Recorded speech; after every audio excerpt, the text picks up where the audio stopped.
नमस्कार, मी दीपा सिंग आणि आपण पाहत आहात आपका शहर मराठी। 27 फेब्रुवारी म्हणजेच मराठी भाषा दिवस।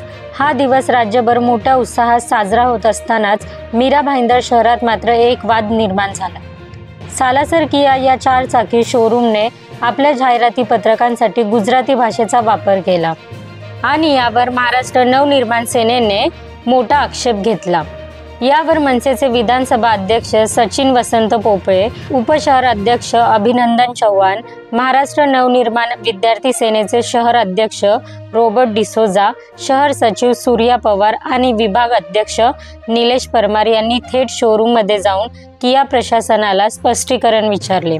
मनसेच्या या दणक्यानंतर किया शोरूम प्रशासनाने तातडीने माफी मागितली आणि माफीनामा दिला।